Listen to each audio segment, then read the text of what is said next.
So, good morning, class.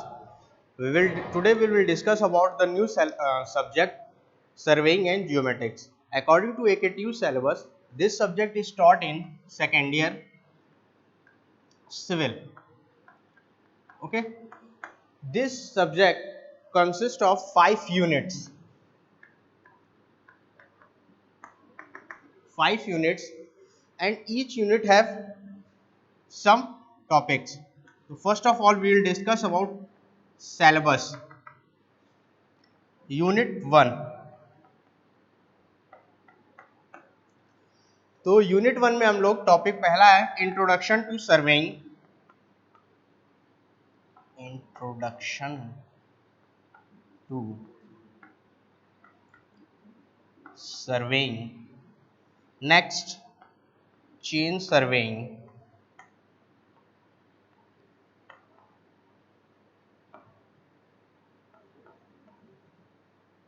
Compass. ठीक है, तो फर्स्ट यूनिट में आपका सबसे पहला टॉपिक है सर्वेइंग, इंट्रोडक्शन टू सर्वेइंग, फिर है चेन सर्वेइंग, फिर आपका कंपास। नेक्स्ट आता है इसके बाद आपका contouring, next levelling, next theodolite, and last is triangulation. तो फर्स्ट यूनिट में आप लोग की जो सिलेबस है वो पहला क्या है, इंट्रोडक्शन टू सर्वेइंग, जिसमें हम लोग सर्वेइंग की डेफिनेशन, क्लासिफिकेशन, प्रिंसिपल्स, टाइप्स, इन सब चीज़ों पे बात करेंगे। उसके बाद आता है नेक्स्ट टॉपिक आपका आएगा यूनिट 1 में ही है चेन सर्वेइंग, जिसमें हम लोग चेनेज के बारे में पढ़ेंगे, क्या क्या ऑब्स्टेकल्स आते हैं चेन सर्वेइंग में उसके बारे में पढ़ेंगे, चेन कितने टाइप्स की होती हैं उसके बारे में पढ़ेंगे। नेक्स्ट आपका टॉपिक है कंपास सर्वेइंग। ठीक है, कंपास सर्वेइंग में हम लोग कंपास की हेल्प से कैसे हम लोग सर्वेइंग करते हैं वो पढ़ेंगे, कितने टाइप्स के कंपास होते हैं, जैसे एग्जांपल आपका prismatic compass, surveyor's compass. Next आता है कंटूरिंग, फिर लेवलिंग, नेक्स्ट थियोडोलाइट एंड फिर ट्रायंगुलेशन। तो ये पूरे टॉपिक हम लोग क्या करेंगे फर्स्ट यूनिट में कवर करेंगे। ओके, नेक्स्ट आपका सेकेंड यूनिट जो है, ठीक है, जो आपका सेकेंड यूनिट है उसमें हम लोग कर्व के बारे में बात करेंगे। ठीक है, कर्व्स, कर्व क्या होता है, सर्वेइंग में हम लोग कर्व्स कैसे ड्रॉन करेंगे। तो इसमें बेसिकली हम लोग दो कर्व के बारे में पढ़ेंगे, एक होगा सिंपल सर्कुलर कर्व, नेक्स्ट होगा ट्रांजिशन कर्व। ठीक है, तो सेकेंड यूनिट में हम लोग दो कर्व के बारे में पढ़ेंगे, एक होगा सिंपल सर्कुलर कर्व और नेक्स्ट होगा आपका ट्रांजिशन कर्व। ठीक है, इस ट्रांजिशन कर्व में ही आपका दो कर्व और आते हैं, एक होगा हॉरिजेंटल कर्व, ठीक है, और नेक्स्ट आपका आएगा वर्टिकल कर्व। ओके, तो ये आपका टोटल सेकेंड यूनिट हो गया। नेक्स्ट इसके बाद आता है आपका यूनिट 3। ठीक है, यूनिट 3 में हम लोग क्या आपको डिस्कस करना है, मॉडर्न फील्ड सर्वे सिस्टम्स। ठीक है, तो हम लोग थर्ड यूनिट में क्या डिस्कस करेंगे, मॉडर्न फील्ड सर्वे सिस्टम। इसमें आपके चार हम लोग टॉपिक्स डिवाइड है। पहला है आपका EDM. EDM means electronic distance measurement. कुछ इलेक्ट्रॉनिक्स डिवाइस हैं जिसकी हेल्प से हम लोग क्या करेंगे कि आपका डिस्टेंस मेजरमेंट करेंगे। नेक्स्ट आपका आता है टोटल स्टेशन। ठीक है, टोटल स्टेशन भी एक इलेक्ट्रॉनिक डिवाइस है जिसकी हेल्प से हम लोग सारे angle, distance, horizontal, vertical control, सारी चीजें हम लोग डिफाइन करते हैं और मेजर करते हैं। नेक्स्ट आपका आएगा GPS. GPS global positioning system, इसकी हेल्प से हम लोग क्या करते हैं, टाइम, पोजीशन आपका डिफाइन करेंगे किसी भी पर्टिकुलर पॉइंट का। नेक्स्ट आता है GIS, geographical information system. GIS क्या है आपका, जियोग्राफिकल इंफॉर्मेशन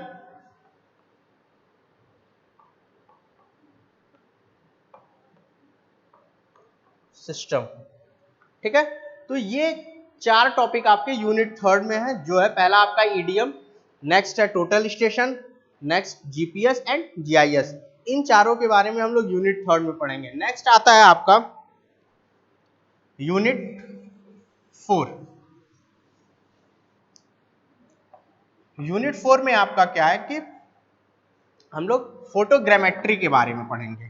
फोटोग्रामेट्री, ठीक है। तो फोटोग्रामेट्री क्या है कि आपका एरियल सर्वेइंग एक प्रोसेस है सर्वे का, जिसमें हम लोग with the help of air, मतलब एरियल सर्वे हम लोग करते हैं, मतलब विद हम लोग मैनुअल सर्वेइंग ना करके, ग्राउंड पे सर्वेइंग ना करके, एयर में किसी एक डिवाइस की हेल्प से हम लोग क्या करते हैं कि सर्वे करते हैं। उसको हम लोग क्या बोलेंगे? फोटोग्रामेट्री, या उस प्रोसेस को क्या बोलेंगे? फोटोग्रामेट्री। नेक्स्ट आता है यूनिट 5 आपका। यूनिट 5 में आपका है रिमोट सेंसिंग। ठीक है, क्या आपका? Remote sensing. रिमोट सेंसिंग में हम लोग क्या करेंगे कि आपका जितने भी डाटा स्ट्रक्चर होते हैं, या जो भी हम लोग को फोटोग्रामेट्री के थ्रू डाटा मिलेगा, उसको हम लोग क्या करेंगे? रिमोट सेंसिंग की हेल्प से हम लोग प्लान या फिर उस पर्टिकुलर टोपोग्राफी का मैप या प्लान हम लोग डिफाइन करते हैं। ठीक है, तो ये हम लोग का हो जाएगा। ये आपका 5 यूनिट है, जिसपे हम लोग का क्या है कि आपका टोटल। तो सबसे पहले आज हम लोग क्या करेंगे? यूनिट 1 डिस्कस करेंगे। ठीक है, यूनिट 1 आपका क्या था? Introduction to surveying. Introduction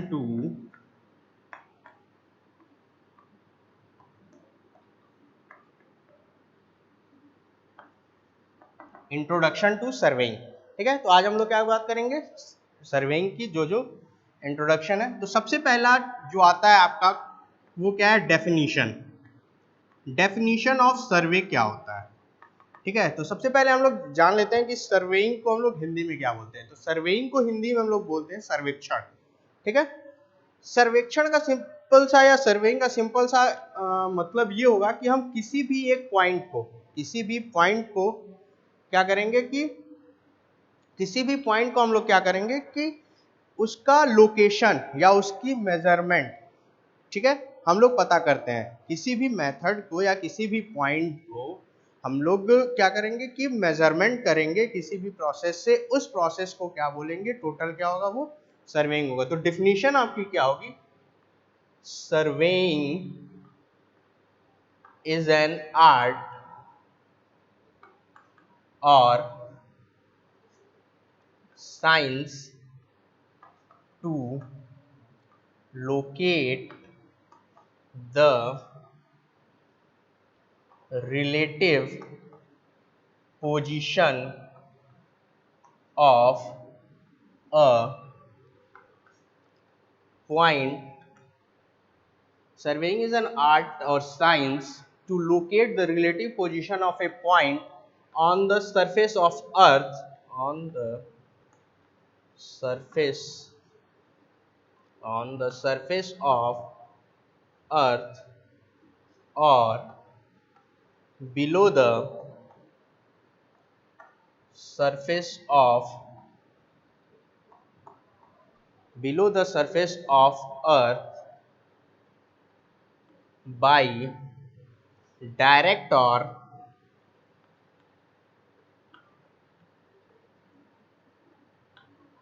indirect measurements of distance and elevation.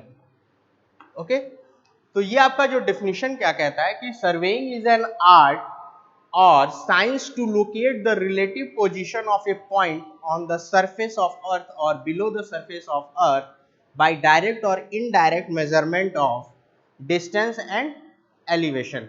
मतलब किसी भी पॉइंट को मेजर करने के लिए सरफेस पे, या फिर सरफेस के नीचे, या फिर सरफेस के ऊपर, ठीक है, उसको मेजरमेंट करने के लिए हम लोग को डायरेक्ट या इनडायरेक्ट मेथड यूज करेंगे मेजरमेंट का, डिस्टेंस और एलिवेशन।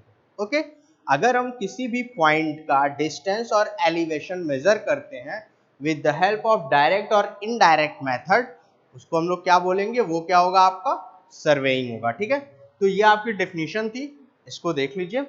तो सर्वेइंग क्या है? Surveying is an art or science to locate the relative position of the point on the surface of earth or below the surface of earth by direct or indirect measurement of distance and elevation। ठीक है, तो ये आपका definition हो गया। अब next हम लोग डेफिनेशन की बात करते हैं classification of surveying.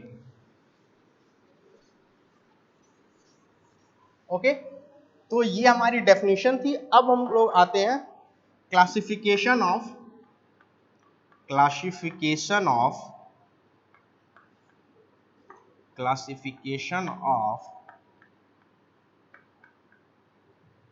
Surveying. Okay, ठीक है, तो क्लासिफिकेशन ऑफ सर्वेइंग आपका 2 से 3 चीजों पे डिपेंड करता है। ठीक है, तो पहला चीज क्या है कि कर्वेचर। तो पहला क्लासिफिकेशन होगा based on curvature of earth, based on curvature of earth.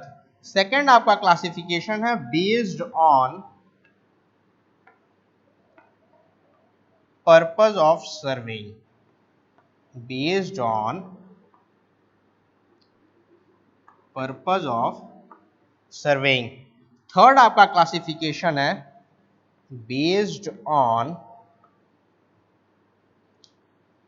Instrument used, based on instruments used. ठीक है, तो जो क्लासिफिकेशन ऑफ सर्वेइंग है वो आपका इन 3 क्लासिफिकेशन में डिवाइड है। पहला है based on the curvature of earth, second है आपका based on the purpose of surveying, third है आपका based on the instrument use. तो वन बाय वन हम इसको डिफाइन करते हैं। तो पहला जो है आपका, ठीक है, पहला क्या है, बेस्ड ऑन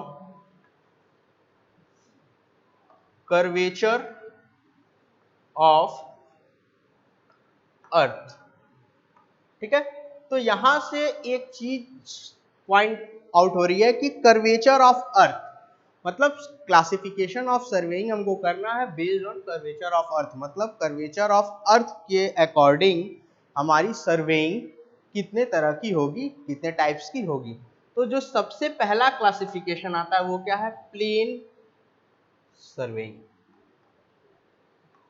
ठीक है, पहला क्या आएगा, प्लेन सर्वेइंग। सेकंड आएगा आपका जियोडेटिक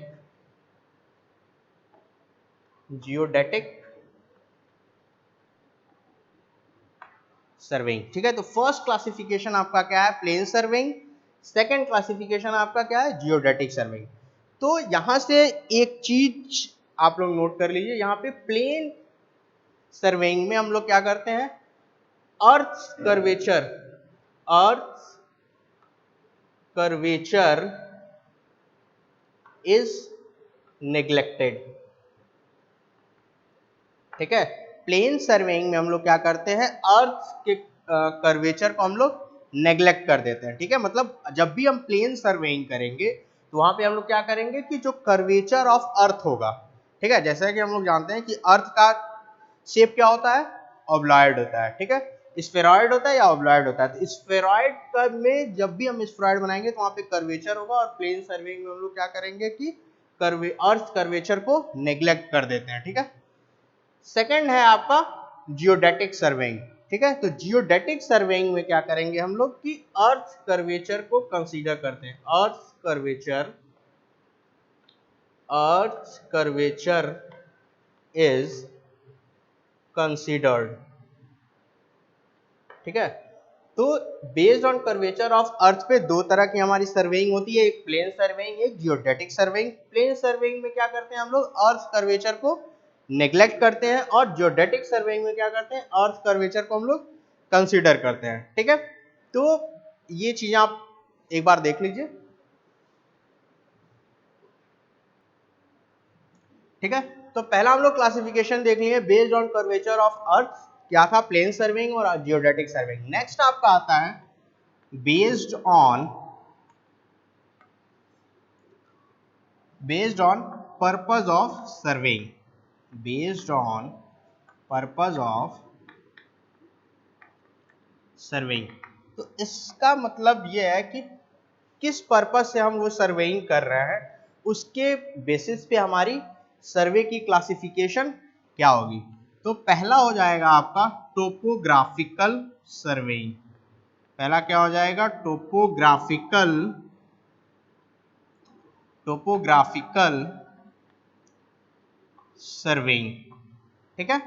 फर्स्ट सर्वेइंग क्या होगा आपका, टोपोग्राफिकल सर्वेइंग। इस पर्टिकुलर सर्वेइंग में हम लोग क्या करते हैं कि जो भी टोपोग्राफी होती है, ठीक है, जैसे माउंटेन, ठीक है, माउंटेन हो गया या फिर आपका डीप एटीट्यूड हो गया, उसकी मेजरमेंट्स को डिफाइन करते हैं कि वो सी लेवल से कितने ऊपर पे है। ठीक है, सी लेवल से कितनी हाइट पे वो चीजें वर्क कर रही हैं। तो इस तरह के सर्वेइंग को हम लोग क्या बोलेंगे, टोपोग्राफिकल सर्वेइंग। नेक्स्ट आपका आता है इंजीनियरिंग सर्वेइंग। नेक्स्ट आपका क्या आता है, इंजीनियरिंग सर्वेइंग। ठीक है। इंजीनियरिंग सर्वेइंग में हम लोग क्या करते हैं कि किसी भी एरिया के या किसी भी प्लान को हम लोग क्या करते हैं कि मैपिंग करते हैं, या उस पर्टिकुलर एरिया का क्या करते हैं, प्लान बनाते हैं। उस कंडीशन में क्या होगा हमारा, इंजीनियरिंग सर्वेइंग। नेक्स्ट है आपका cadastral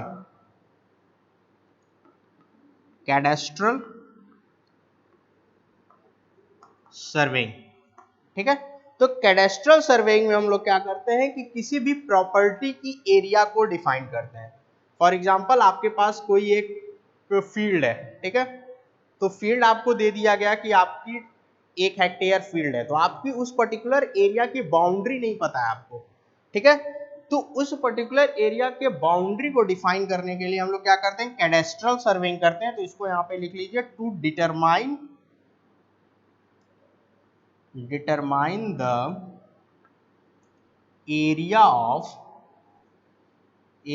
or boundaries of property, area or boundaries of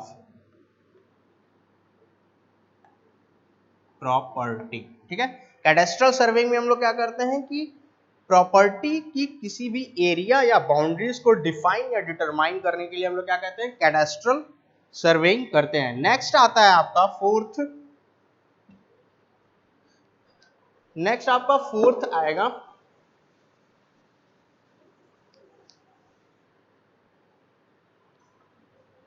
fourth है आपका हाइड्रोग्राफिक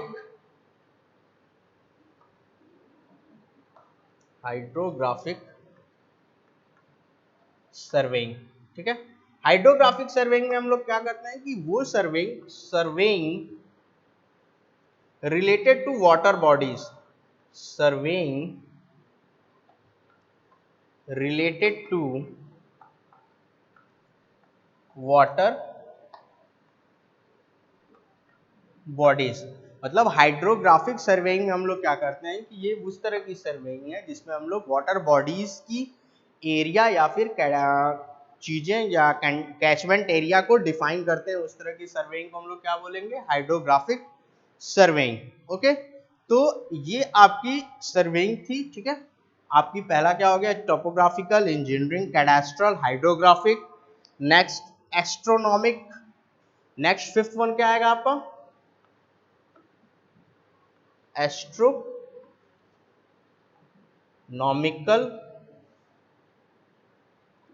फिफ्थ वन आपका क्या है,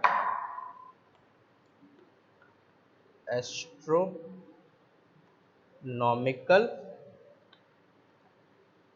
सर्वेइंग। ठीक है। तो एस्ट्रोनॉमिकल सर्वेइंग हम क्यों करते हैं, तो एस्ट्रोनॉमिकल सर्वेइंग हम लोग लैटिट्यूड, लॉन्गिट्यूड, ठीक है, या फिर डायरेक्शन डिफाइन करने के लिए हम लोग यूज करते हैं। ठीक है। तो to determine, astronomical surveying is used to determine the latitude and longitude of a point, ठीक है।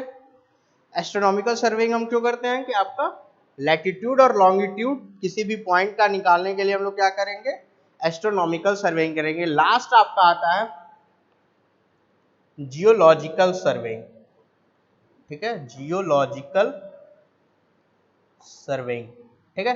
तो इस सर्वेइंग में हम लोग क्या करते हैं कि जो स्ट्रेटा होता है, ठीक है, जो हमारा रॉक स्ट्रेटा है या जो भी आपकी स्ट्रेटा है, ट्रोपोग्राफिकल स्ट्रेटा है, उसको डिफाइन करने के लिए या उसको मेजरमेंट्स के लिए, उसके कैरेक्टर्स को डिफाइन करने के लिए हम लोग क्या करते हैं, जियोलॉजिकल सर्वेइंग करते हैं, ठीक है। Based on purpose of surveying आपका क्या है, 6 टाइप्स के सर्वेइंग है। पहला क्या है आपका टोपोग्राफिकल सर्वेइंग, जिसमें हम लोग किसी भी topography, artificial topography such as mountain, फिर डीप्स, इन सबको डिफाइन करने के लिए, इन सब के कैरेक्टरिस्टिक या इन सब के एडवांटेज डिसएडवांटेज को डिफाइन करने के लिए हम लोग क्या करते हैं कि टोपोग्राफिकल सर्वेइंग यूज करते हैं। नेक्स्ट आपका इंजीनियरिंग सर्वेइंग। इंजीनियरिंग सर्वेइंग हम लोग करते हैं किसी भी पर्टिकुलर प्लान्स को या बिल्डिंग वर्क्स या साइट वर्क्स या ब्रिजेस को डिफाइन करने के लिए हम लोग क्या करते हैं, इंजीनियरिंग सर्वेइंग करते हैं। नेक्स्ट आता है आपका कैडेस्ट्रल सर्वेइंग, ठीक है। तो किसी भी प्रॉपर्टी की या लीगल प्रॉपर्टी या इलीगल प्रॉपर्टी की हम लोग एरिया या बाउंड्रीज डिफाइन करने के लिए हम लोग यूज करते हैं। जैसे फॉर एग्जांपल आप देखिए कि जैसे होता है कि किसी भी एक पर्टिकुलर म्युनिसिपल कॉर्पोरेशन में या नगर निगम में हम लोग क्या करते हैं कि उनके एरियाज को डिफाइन करते हैं, इस पर्टिकुलर एरिया में आपका ये नगर निगम है। फॉर एग्जांपल गोरखपुर, इस समय आप लोग पढ़ रहे होंगे कि गोरखपुर के नगर निगम एरिया को बढ़ाया जा रहा है, मतलब उसकी बाउंड्रीज को एक्सटेंड किया जा रहा है। तो उस पर्टिकुलर एक्सटेंशन के लिए कि कौन कौन से विलेज हम लोग नगर निगम में इंक्लूड करेंगे और कौन कौन से विलेज को हम लोग एक्सक्लूड करेंगे, उस पर्टिकुलर सर्वेइंग के लिए हम लोग क्या करेंगे, कैडेस्ट्रल सर्वेइंग करते हैं, ठीक है। वहां से हम लोग क्या करते हैं, एरियाज और बाउंड्रीज को डिफाइन करते हैं, ठीक है। तो उस पर्टिकुलर एरियाज और बाउंड्रीज को डिफाइन करने के लिए वहां से हमारा क्या आ जाएगा कि क्या है कि नगर निगम या पर्टिकुलर म्युनिसिपल कॉर्पोरेशन की एरिया कहां तक लाई कर रही है। नेक्स्ट है आपका हाइड्रोग्राफिक सर्वेइंग। तो surveying which is related to water bodies, मतलब रिवर या सीज या पर्टिकुलर उनकी एरियाज को, या वो कितने डेप्थ हैं या क्या क्या उनकी प्रॉपर्टीज है, उसको डिफाइन करने के लिए हम लोग क्या करते हैं, हाइड्रोग्राफिक सर्वेइंग करते हैं। नेक्स्ट आपका एस्ट्रोनॉमिकल सर्वेइंग है, जिसमें हम लोग किसी भी पॉइंट का लैटिट्यूड या लॉन्गिट्यूड डिफाइन करते हैं, उसको हम लोग क्या बोलते हैं, एस्ट्रोनॉमिकल सर्वेइंग, ठीक है। और लास्ट आपका आता है जियोलॉजिकल सर्वेइंग, जिसको हम लोग किसी भी स्ट्रेटा को या रॉक स्ट्रेटा की प्रॉपर्टीज को डिफाइन करने के लिए, वो कितने डेप्थ पे लाई कर रहा है या फिर कैसे उसकी क्या क्या स्ट्रेटेजीज है उसको माइनिंग करने के लिए, वो हम लोग किसमें डिफाइन करेंगे, जियोलॉजिकल सर्वेइंग में, ठीक है। तो अभी तक हम लोग 2 बेसिस पे पढ़ लिए थे, based on plane of curvature, और सेकंड पढ़ लिए थे on the purpose of, based on the purpose of surveying. Third आपका क्लासिफिकेशन है बेस्ड ऑन इंस्ट्रूमेंट यूज्ड, ठीक है। कौन कौन से इंस्ट्रूमेंट यूज होते हैं उसके बेसिस पे हमारी सर्वेइंग कितने टाइप्स की होती है। तो फर्स्ट सबसे सिंपलेस्ट होता है चेन सर्वेइंग, ठीक है। सबसे सिंपलेस्ट जो आपकी सर्वेइंग है वो क्या है, चेन सर्वेइंग है, ठीक है। इसमें हम लोग क्या करते हैं कि चेन की हेल्प से आपके डिस्टेंस मेजर करते हैं, ठीक है। चेन सर्वेइंग में only measurement of distance occurred, only measurement of distance, ठीक है। चेन सर्वेइंग में हम लोग क्या करेंगे, सिर्फ डिस्टेंस का मेजरमेंट करते हैं, ठीक है। नेक्स्ट आपका सर्वेइंग आता है कंपास सर्वेइंग, ठीक है, कंपास सर्वेइंग, ठीक है। इस पर्टिकुलर सर्वेइंग में हम लोग डिस्टेंस और एलिवेशंस या एंगल्स दोनों मेजर करेंगे, ठीक है। इसमें हम लोग distance and elevation and angles, ठीक है। ये आपका एंगल्स मेजर करने के लिए बेसिक सर्वेइंग है। कंपास सर्वेइंग क्या है कि यहां से इस पर्टिकुलर सर्वेइंग से हम लोग एंगल्स मेजरमेंट स्टार्ट करते हैं। इसके बाद जितने भी इंस्ट्रूमेंट्स यूज होते हैं सबसे हम एंगल्स मेजर कर सकते हैं। थर्ड है आपका लेवलिंग, ठीक है। थर्ड क्या है? लेवलिंग। लेवलिंग में हम लोग क्या करते हैं कि पर्टिकुलर उस एरिया के अप एंड डाउन्स, मतलब हाइट और राइज और फॉल्स मेजर करते हैं कि उस पर्टिकुलर एरिया में कितनी कटिंग या फिलिंग हम लोग कर सकते हैं उसको प्लेन सरफेस बनाने के लिए, ठीक है। तो लेवलिंग में हम लोग क्या करते हैं कि सेक्शन या प्रोफाइल बोल सकते हैं, प्रोफाइल सर्वेइंग करते हैं, जिससे कि हम लोग उस पर्टिकुलर एरिया की कटिंग एंड फिलिंग या फिर आपके हाइट और राइज उसकी पता कर सकते हैं, ठीक है। नेक्स्ट आता है आपका थियोडोलाइट सर्वेइंग। थियोडोलाइट सर्वेइंग, ठीक है। इस पर्टिकुलर सर्वेइंग में हम लोग क्या करते हैं? थियोडोलाइट यूज करते हैं, ठीक है। थियोडोलाइट की हेल्प से हम लोग distance, angles, horizontal vertical curves, radius, वो सब डिफाइन करते हैं। नेक्स्ट इसके बाद आपका आता है फिफ्थ टैक्योमेट्री।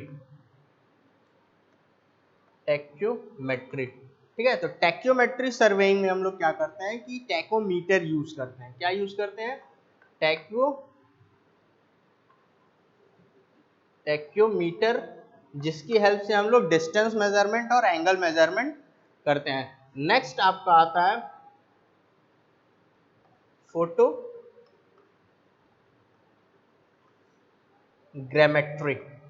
ठीक है। फोटोग्रामेट्री क्या है? एरियल सर्वेइंग का पार्ट है, जहां पे हम लोग पैरेलैक्स इक्वेशन या फिर आपके एयर ड्रिफ्टर्स का यूज करते हैं, या एयर, इसको हम लोग बोलते हैं एरियल फोटोग्रामेट्री, ठीक है। With the help of aeroplanes, ठीक है। एरोप्लेन की हेल्प से हम उस पर्टिकुलर एरिया की क्या करते हैं कि पिक्चर्स लेते हैं, और उस पिक्चर्स को फिर बाद में कंबाइन करके हम लोग क्या करते हैं? उस पर्टिकुलर एरिया का मैप तैयार करते हैं। नेक्स्ट आपका आता है EDM. EDM means electronic distance measurements. Electronic distance measurements, ठीक है। तो ये आपका एडवांस वर्जन है या एडवांस इंस्ट्रूमेंट है, जिसकी हेल्प से हम लोग डिस्टेंस मेजर करते हैं। और लास्ट है आपका टोटल स्टेशन, ठीक है। टोटल स्टेशन, इसकी हेल्प से हम लोग सारे चीजें जो भी अब तक हम लोगों ने पढ़ा चेन सर्वेइंग में, distance, angle, bearing, horizontal length, vertical length, या हॉरिजॉन्टल एंगल, वर्टिकल एंगल, सारे चीज हम लोग टोटल स्टेशन से आपको मेजर कर सकते हैं। तो ये पर्टिकुलर एडवांस, ये दोनों क्या है? एडवांस इक्विपमेंट है आपके, एडवांस इक्विपमेंट है जिनकी हेल्प से हम लोग इलेक्ट्रॉनिक मेजरमेंट्स करते हैं। बाकी सब क्या है? आपके मैनुअल मेजर्स हैं, इसको हम लोग को रीडिंग लेके फिर आपको बाकी कैलकुलेशंस करनी होती है। और इन दोनों में आपकी ईडीएम और टोटल स्टेशन में हम एक साथ रीडिंग भी कर सकते हैं और सारे डाटा एक साथ सेव भी कर सकते हैं, ठीक है। तो ये आपकी थी बेस्ड ऑन इंस्ट्रूमेंट यूज। पहला क्या था? Chain, second compass, third levelling, fourth theodolite surveying, next tacheometry, photogrammetry, EDM and total station, ठीक है। तो ये आपके 8 टाइप्स के थे surveying based on instrument use, ठीक है। तो क्लासिफिकेशन पढ़ने के बाद हम लोग का नेक्स्ट टॉपिक जो है वो क्या है? प्रिंसिपल्स ऑफ सर्वेइंग, ठीक है, कि किस प्रिंसिपल पे सर्वेइंग वर्क करता है, ठीक है। तो बेसिकली प्रिंसिपल ऑफ सर्वेइंग दो पॉइंट्स हैं आपके। पहला पॉइंट है to work from whole to part, ठीक है। तो पहला पॉइंट क्या है आपका? To work from whole to part, ठीक है। तो सबसे पहले हम लोग इस चीज को समझ लेते हैं कि work from whole to part क्या होता है, ठीक है। तो होल टू पार्ट का मतलब ये है कि आपको किसी एरिया का सर्वेइंग करना है, ठीक है। कोई एक बड़ा सा एरिया है, ठीक है। फॉर एग्जांपल ये कोई एक एरिया है, ठीक है, ये कोई एक एरिया है, इसकी हमको सर्वेइंग करनी है, इसके बाउंड्रीज निकालने हैं, कितनी एरिया है, ये सब चीज़ें आपको कैलकुलेट करनी है। डिफरेंट डिफरेंट चीज़ें या जो इसकी फीचर्स हैं, फॉर एग्जांपल यहाँ पे कोई एक होम है, ठीक है, यहाँ पे कोई आपका एक मल्टी स्टोरी बिल्डिंग लाई कर रहा है, ठीक है, ये सब चीज़ें हैं, आपको इसके फीचर्स निकालने हैं, ठीक है। तो इस पर्टिकुलर फीचर्स के लिए आपको क्या करना होगा कि हमको सर्वेइंग करनी होगी, ठीक है। तो पहला प्रिंसिपल जो है वो क्या है, होल टू पार्ट। तो होल टू पार्ट का सबसे सिंपल सा मतलब ये है कि हम जो सर्वेइंग करेंगे वो आउटर बाउंड्रीज से लेके इनर बाउंड्रीज पे आएंगे, मतलब पहले सबसे बड़े एरिया का करेंगे, फिर उसके बाद अंदर आते रहेंगे। फॉर एग्जाम्पल सबसे पहले हम लोग क्या करेंगे, यहाँ पे बेस लाइन्स या मेन लाइन्स ड्रॉ करेंगे इस तरफ, ठीक है। सबसे पहले इसको हम लोग कवर करेंगे, उसके बाद आएंगे हम लोग इस पर्टिकुलर पोजीशंस पे, ठीक है। फॉर एग्जांपल इस लाइन्स को ड्रॉ करेंगे, ये होगी लाइन, ये लाइन होगी आपकी, और ये लाइन होगी, ठीक है। इस तरह से हम लोग क्या करेंगे कि एक एक एरिया को कवर करते हुए आएंगे कि सारे चीजें हमारी कवर हो जाए, ठीक है। तो होल टू पार्ट का सिंपल सा इतना मतलब है कि हम लोग जो भी वर्क करेंगे वो आपको बड़े एरिया से स्टार्ट करते हुए फिर उसके इनर पार्ट्स को हम लोग डिफाइन करेंगे, ठीक है। इसको एक बार और देख लीजिए, ठीक है। फॉर एग्जाम्पल क्या था कि एक कोई एक बड़ा एरिया है, ठीक है, उसको हम लोग क्या करेंगे, सबसे पहले आउटर एरिया को एक्यूमुलेट करेंगे और आउटर एरिया के सारे डायमेंशन निकालेंगे, फिर उसके इनर पार्ट्स पे आके हम लोग एरिया या इनर पार्ट्स के उसके स्पेसिफिकेशंस या जो भी आपके ऑब्जेक्ट्स हैं उसकी हम लोग डिस्टेंस या एंगल या उसकी हाइट्स निकालेंगे। तो ऐसा करने के पीछे रीजन क्या है, तो ठीक है, ऐसा करने के पीछे रीजन हमारा सिर्फ इतना है कि हम लोग जो एरर होगा वो कम होगा, ठीक है।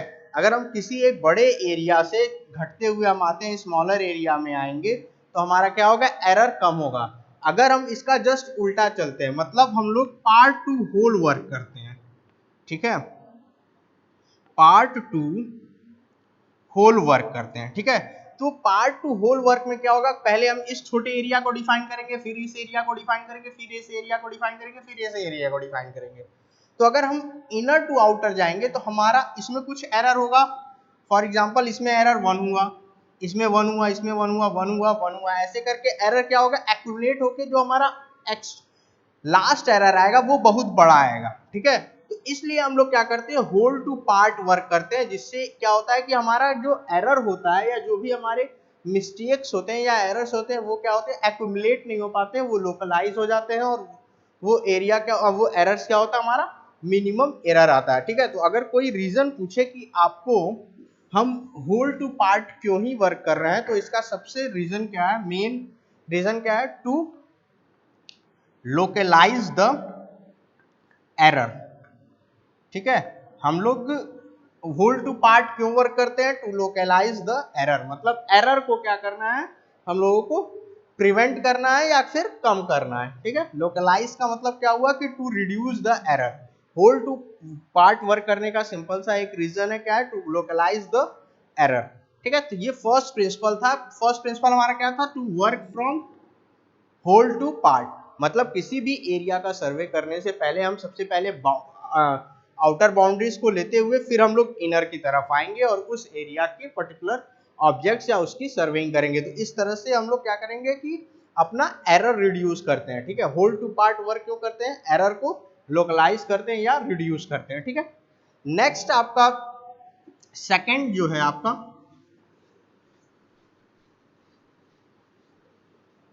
जो सेकंड प्रिंसिपल है, जो सेकंड प्रिंसिपल है वो क्या है, to locate a point, to locate a point by at least 2 measurements,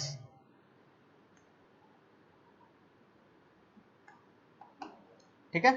तो फर्स्ट प्रिंसिपल क्या था, to work from whole to part. Second principle क्या है, to locate a point by at least 2 measurement, ठीक है। किसी भी पॉइंट को लोकेट करने के लिए बेस लाइन के अलग रिस्पेक्ट में हम लोगों को कम से कम 2 मेजरमेंट्स की जरूरत है। ठीक है, कितनी मेजरमेंट की जरूरत है? 2 मेजरमेंट की।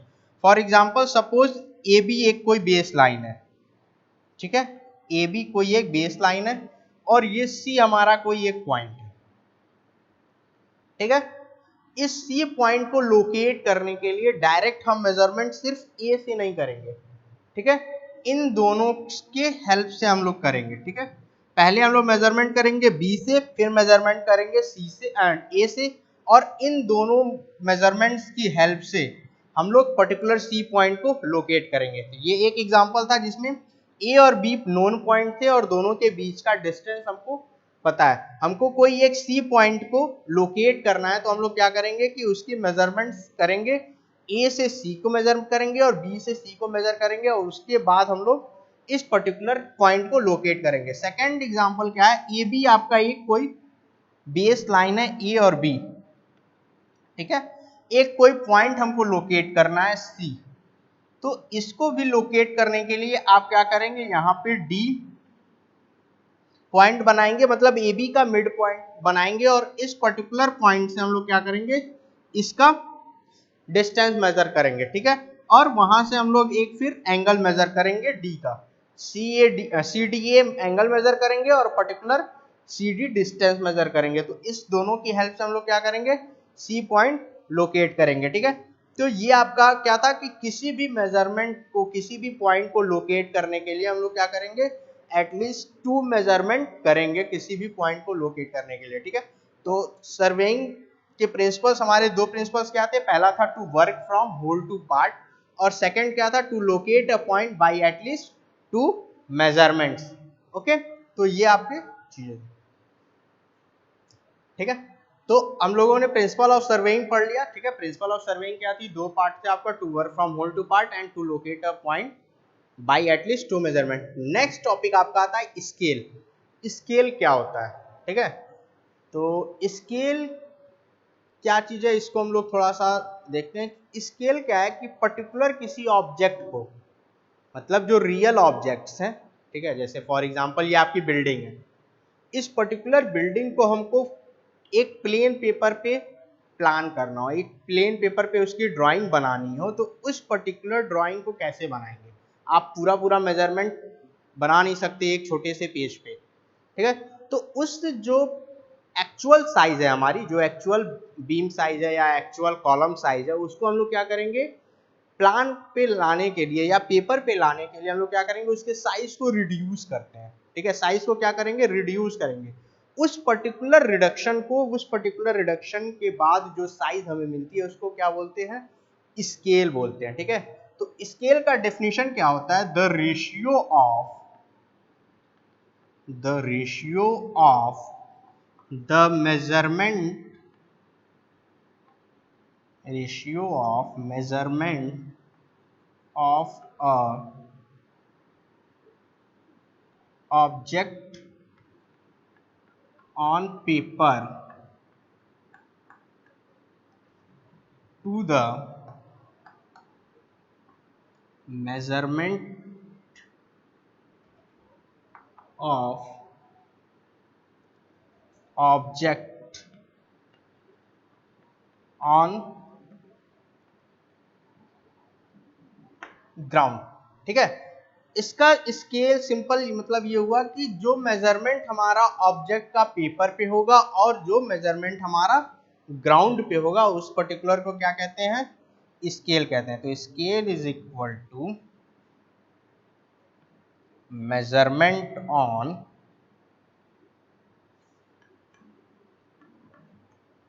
पेपर, या फिर इसको मैप भी बोलते हैं, या फिर प्लान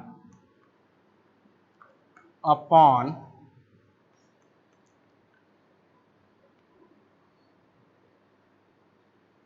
मेजरमेंट ऑन ग्राउंड। ठीक है, तो ये आपका स्केल होगा। स्केल की डेफिनेशन क्या है, the ratio measurement of an object on paper two the measurement of object on ground. ठीक है, आप इसको मैथमेटिकल फॉर्म में किस फॉर्म में लिख सकते हैं, scale is equal to measurement on paper, map और plan upon measurement on ground. ठीक है, इस पर्टिकुलर हेल्प से हम लोग क्या करेंगे कि उस पर्टिकुलर स्केल बना सकते हैं। फॉर एग्जांपल आप ले लीजिए कि एक कोई एरिया है जिसका डायमेंशन दिया हुआ है। फॉर एग्जांपल ये डायमेंशन दिया हुआ है, ठीक है। ग्राउंड पे डायमेंशन कितना है, 1 किलोमीटर। ठीक है, कितना है, 1 किलोमीटर इंटू 1 किलोमीटर। ये ऑन एक्चुअल ग्राउंड है। ठीक है, क्या है, ग्राउंड पे क्या है आपका 1 किलोमीटर इंटू 1 किलोमीटर कोई एक एरिया दिया हुआ है। लेकिन इसको हम लोग क्या करना है कि एक A4 साइज पेपर पे इसको प्लॉट करना है। तो हम लोग क्या करेंगे कि इस पर्टिकुलर एरिया को रिड्यूस करेंगे। ठीक है, तो रिड्यूस कैसे हम लोग करते हैं, जैसे हम लोग जो पेपर का डायमेंशन होता है वो कम होता है, तो हम लोग क्या करेंगे कि 1 centimetre is equal to 1 kilometre ले लेंगे। ठीक है, 1 centimetre is equal to 1 kilometre ले लेंगे, तो ये क्या हो जाएगा हमारा स्केल हो जाएगा। लेकिन स्केल को रिड्यूस कैसे करेंगे, ठीक है, तो ये हो जाएगा 1 अपॉन किलोमीटर को हम लोग क्या करेंगे सेंटीमीटर में चेंज करेंगे। तो 1 इंटू 1000 इंटू 100, तो ये हमारा क्या हो जाएगा, स्केल हो जाएगा 1 अपॉन 1 लाख। ठीक है, तो ये क्या हो गया हमारा स्केल हो गया पर्टिकुलर। ठीक है, इस पर्टिकुलर डायग्राम के लिए 1 किलोमीटर इंटू 1 किलोमीटर के लिए हमारा स्केलिंग कितना हो गया, स्केल हो गया 1 अपॉन 1 लाख। इसको अगर कन्वर्ट करना हो तो ये हमारा कन्वर्जन होता है 1 centimetre is equal to 1 kilometre. ठीक है, इस पर्टिकुलर फ्रैक्शन को हम लोग रिप्रेजेंटेटिव फ्रैक्शन भी बोलते हैं, आरएफ बोलते हैं। क्या बोलते हैं, आरएफ। जब भी हम स्केल को फ्रैक्शन में कन्वर्ट करेंगे, ठीक है, जब भी हम स्केल को क्या करेंगे फ्रैक्शन में कन्वर्ट करेंगे, तो उसको हम लोग क्या बोलते हैं, रिप्रेजेंटेटिव फ्रैक्शन या फिर रिप्रेजेंटेटिव फैक्टर। ठीक है, इसको क्या बोलेंगे हम लोग, रिप्रेजेंटेटिव फैक्टर। ओके, इसके बाद आप लोग का आता है कि अगर हम लोग मेजरमेंट जो है वो बाय मिस्टेक या एरर की वजह से गलत हो जाए। ठीक है, आपकी जो मेजरमेंट है वो आपका गलत हो गया। जैसे फॉर एग्जांपल आपका क्या हुआ कि हम कोई एक लेंथ मेजर कर रहे थे 10 सेंटीमीटर का, और स्केल उसकी 1 centimetre is equal to 1 metre था। ठीक है, स्केल क्या था हमारा 1 centimetre is equal to 1 metre. ठीक है, तो इसका आरएफ कितना हो जाएगा, रिप्रेजेंटेटिव फैक्टर कितना हो जाएगा 1 अपॉन 100। ठीक है, इस पर्टिकुलर मेजरमेंट पे हम लोग कर रहे थे, लेकिन क्या हुआ कि गलती से 1 अपॉन 100 न लेके हम क्या ले लिए, हमारा जो नेक्स्ट आरएफ आ गया वो क्या आ गया 1 बाई 1000 हो गया। ठीक है, इसका मतलब क्या हुआ 1 centimetre is equal to 10 metre हम लोगों ने ले लिया। ठीक है, तो हमारा जो मेजरमेंट आएगा वो तो गलत आएगा। तो करेक्ट मेजरमेंट फाइंड करने के लिए हम लोगों के पास फॉर्मूला आता है, वो क्या होता है, correct length is equal to RF of wrong scale upon RF of correct scale into measured length into measured length। ठीक है, तो यहां से हम लोग उस पर्टिकुलर चीज की करेक्ट लेंथ निकाल सकते हैं। फॉर एग्जांपल कोई हम लोग अभी एग्जांपल जो दिया था कि कोई एक 10 सेंटीमीटर की लाइन थी जो हम लोगों ने प्लॉट किया था। ठीक है, लेकिन उसका स्केलिंग पहले क्या था 1 बाई 100 रिप्रेजेंटेटिव फैक्टर था, लेकिन हम लोगों ने क्या किया 1 बाई 10,000 ले लिया, 1 बाई 1000 ले लिया। तो वहां पे क्या होगा कि आपका मेजरमेंट गलत आ जाएगी, रीडिंग रॉन्ग आएगी। तो उस पर्टिकुलर रीडिंग को हम लोग करेक्ट करने के लिए correct length is equal to क्या होगा, RF of wrong scale upon RF of correct scale into measured length. इस पर्टिकुलर फॉर्मूले से हम लोग क्या करेंगे कि उस पर्टिकुलर की करेक्ट लेंथ या करेक्ट लेंथ ऑन ग्राउंड निकालेंगे। ठीक है, तो ये एक फॉर्मूला है जिसको आप लोग नोट कर लीजिए। ठीक है, ओके।